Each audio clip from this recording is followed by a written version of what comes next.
And this is what this club can do to you. It can bring you back down to earth real quick. Fast. Boom.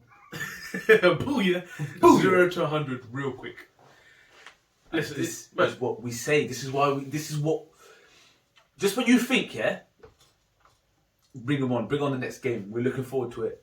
We're back, baby. Liverpool have been beaten 3-1 by Real Madrid.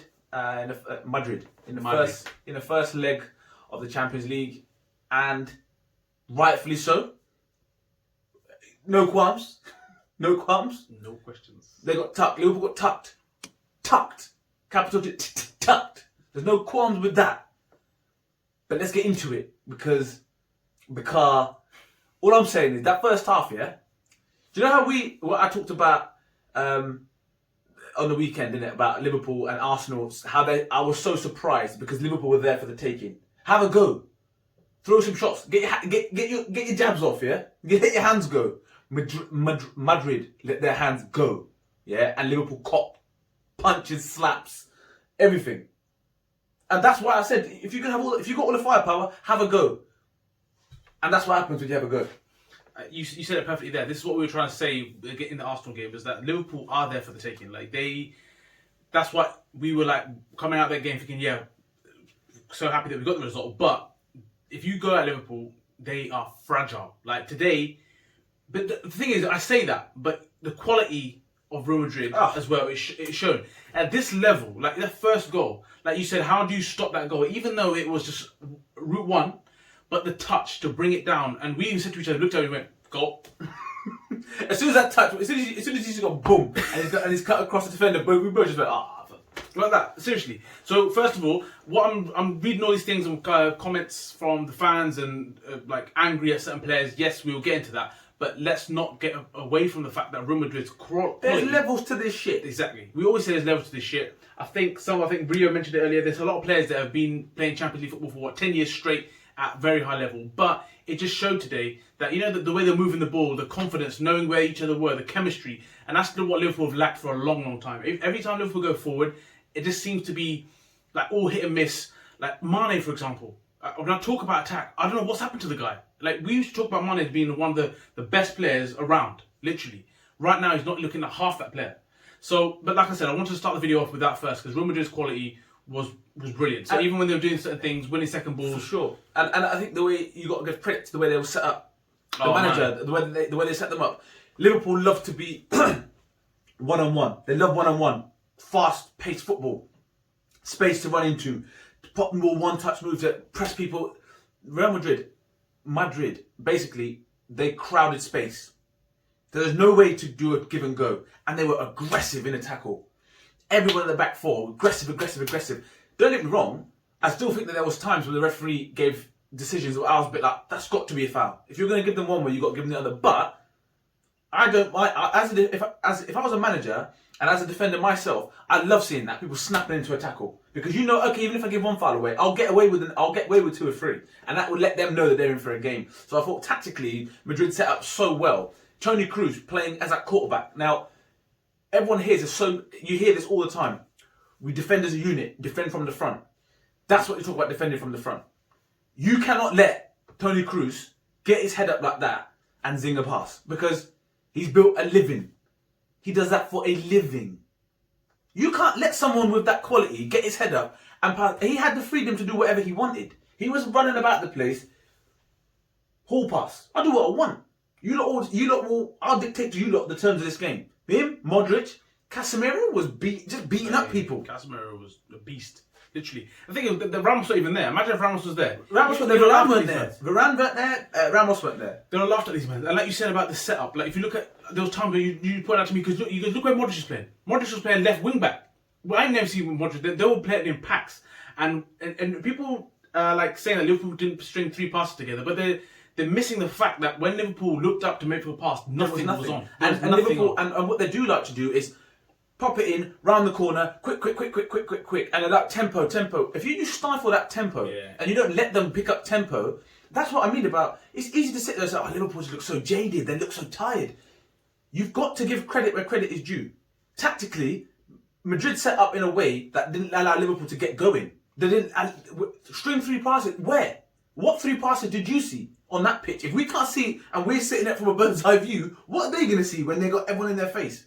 So I think tactically they set up really well. I think defensively Liverpool were all over the place today. I think they were all over the place. But like we said before, play your people in the right positions and see how they get on. Yes, when you come up against world-class players, you're going to get found out because those defenders are not at the world-class level. We know that. We accept that. But you've also got to turn around and say, you know what? Real Madrid today, they asked the question enough. Play in our half, let them make the mistakes. 100%. And I think the thing is, though, the biggest mistake I think Liverpool made today was, you know, the people that always said to you, Thiago don't really fit. I guarantee you now, if Thiago was playing and started, that first half wouldn't have gone that way. Just as we talked about there, how Liverpool was stifled and they couldn't. What the one player you do need in that situation is someone like Thiago to get on the ball and keep it moving, keep it popping. Play through the lines. And that's it. Through the lines, be available. And that's what you needed. I didn't understand. We were looking at each other thinking, why did he change it today? Why did he think Naby today was the one to... I don't know what it was. Resting for what? What are you resting him for? Every game now is a cup final. If they're available, you play them. Because every game now for Liverpool is a cup final. And at this level, this is where you need that guy. This is what I'm saying. So that one baffled me completely. We were all talking about how we're going to start with the front four and whatnot. I didn't expect Thiago to be missing in there, like, because they've been doing okay. Fabinho and him, we've been talking about Grant Mitchell, Phil Mitchell, rare. Like, that was a big mistake for me. And then as soon as he came in the second half, so I'm not just saying... Sorry, yeah. Well, I forgot about that. They took off Naby in the first half, guys. Now, all the Naby fans... if Naby's injured, let me know. But he's not. He said it's tactical. He cut stuff, but it was tactical. And he did say the point. It comes down to this. Now, me and you, we rate Gini. We give Gini love. We do. But what can you? How can if you're Naby Keita and I see my number come up, I'll be like that. 5, number 5. Like, you know, there just. Because what Wijnaldum today was, he was having one. Look, we put people on blast when we feel a need to. Like we said, we show love when we think people deserve it. But today, Gini had an off day. Like, he was bad. Like, terrible. Like we said, the simple things weren't going Liverpool's way. And we always say this, at Liverpool, when they don't have the tempo, the passing, you can forget about it.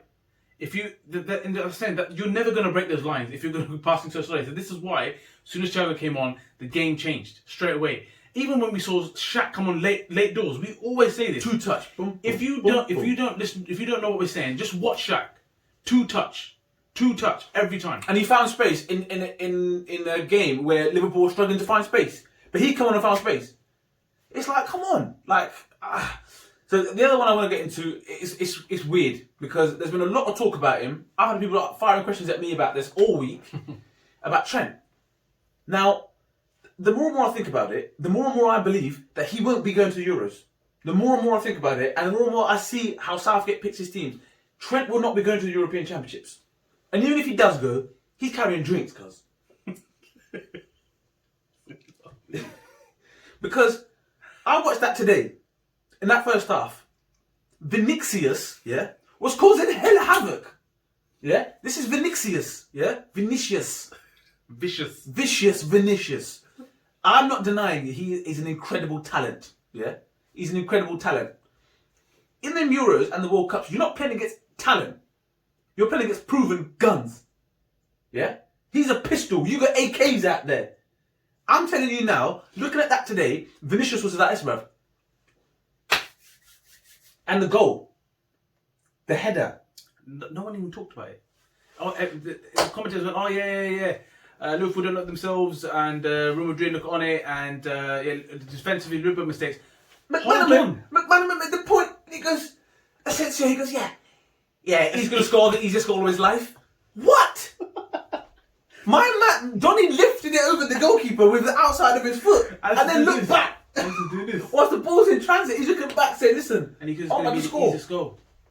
But look, that's what I'm saying, like, go back to that goal. All them Trent lovers, we always say about defensively rare, and look, we said, like, against Arsenal, he did really well. But the guy's just too inconsistent. When it comes to defensive, there's always going to be that around him. And obviously, I know he's young, rare, but that was a howler. That mistake, what was he doing? It was a stinker. What was he doing, It was a stinker. And the point being, so the conversation, and I'll quickly talk about it in the sense that Gareth Southgate wants defenders who can potentially get you a goal, but defend first and potentially nick me an assist or nick me a goal or deliver a cross. This guy delivers crosses, potentially will, you score more goals than keep him out. And the more and more I think about it, and the more and more you look at the way teams are set up, and Gareth Southgate sets his team up, he don't fit. His face don't fit that puzzle. Flair players like Grealish, Foden, they're not getting no love from Southgate. And he ain't helping himself by doing stuff like that. Because for me, you could have put that anywhere. Literally. He literally took the pace off it. It was a cushion header. I don't know what was going through his head. So I don't know what was going through his head. And like I said, he needs to be held accountable for that goal. That was a shocker.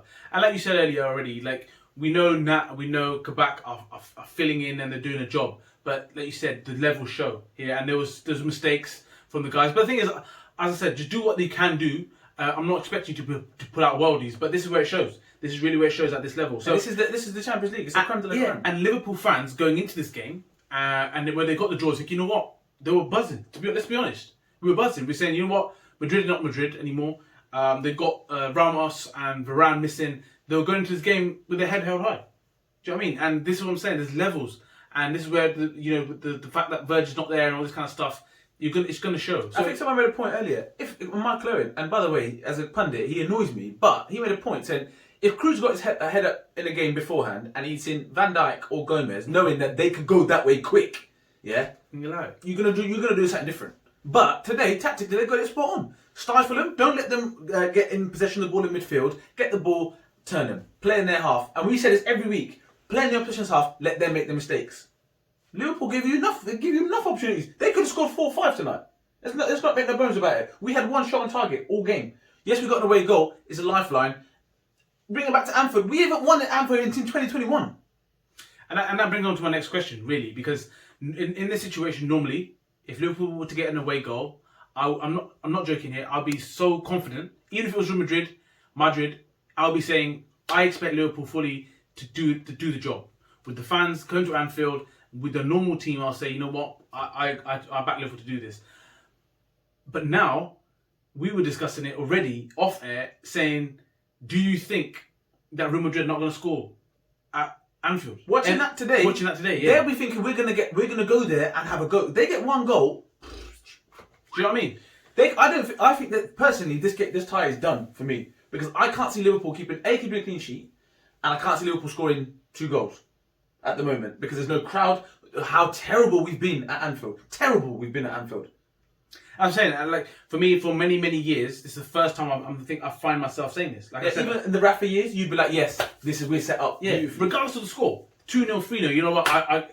You back Liverpool to score 3 goals, 4 goals, whatever, and make it happen. Like Dortmund, everyone knows history. But I want to know what fans think. Seriously, do you agree with this? Or do you think we're overreacting? Do you think that Liverpool will pull this off? Because I'm struggling to see it. I'm struggling. And I would love to see it. I would, 100%. And credit where credit's due. I think Madrid were excellent. So I actually think they were excellent. I thought Casemiro just dictated that game tempo. The defenders that they had snapped into tackles. They were worthy winners. There's no 2 ways about that. They played the ref when they need to as well. 100%. You said this before in the game. They know how to play on certain fouls. There was a lot of diving in there, but they know how to do it. Liverpool for me, Liverpool don't do it. They're very naive. But like I say, there's levels. And at the moment, this game tonight, for me, showed that there is levels and there's some players. Yes, you might have had a couple of good years. Yes. These players have been doing it for 10 years. In, out, 10 years. So you got to aspire to get to that. Yes, I'm not saying we won't get there, but I'm just saying at this moment in time, you got to kind of understand that there's certain players that will pull you plonker if you give them half an opportunity, and they did tonight. So, man of the match for Liverpool, you're gonna give it to any of the Liverpool players to say? Because I know the man of the match for the whole game has to be either Casemiro or well, it's Vinicius because he scored the 2 goals. But I thought Casemiro was he was a beast. He was literally everywhere. Yeah, I thought he was there. But for Liverpool, would you say to anyone stood out for you as a? No. The only one I can again, and I find myself in this a lot. The only one I look at and say, do you know what? Because of sheer endeavour and whatever, would be Robertson. That's the only one I can think about and say, yeah, you know what? Fair enough. You done all right. That's the only one. Yeah. To be fair, I'm struggling to find one. To be honest, I'm struggling to find one. So we'll go with your one with Robertson for Liverpool. But yeah, I think. But get us. I want to hear the two sides of Trent. We've seen that in the last 2 games. In a matter of days, we've seen the 2 different faces that he can have. The selection, I'm baffled. Wijnaldum, Naby Keita, Wijnaldum. Is Gini? Is he checked out? Is he checked out? I don't think so. Like we've said, Gini has been decent and consistent. But this one for me was a really bad one because I hear some fans saying Gini's shit. I hear put some respect on it, man. Yeah, I'm being serious. No, I know, but I'm just saying. I know, yeah. Like people, you see other fans saying Gini's been shit for many years. I can't wait for him to leave my club. All this disrespect is nonsense. For me, you don't understand football. If you think Gini is shit, you don't understand football. So this one was a really bad performance from him, no doubt. And like I said, we put players out on blast if they need to be. But yeah, like Naby Keita coming off, Gini, like you said, has he checked out? And yeah, what do you feel about the next game? Yeah, what do you reckon? Is this tie done or not? So let us know your thoughts. Obviously, like I say, it's up and down from the weekend to now, but that's why we love this club, I guess. That's why we love this sport. Let us know your thoughts. Really keen to interact in the comments. But as always, don't forget to like, comment, definitely subscribe, and I look forward to hearing from you in the comments.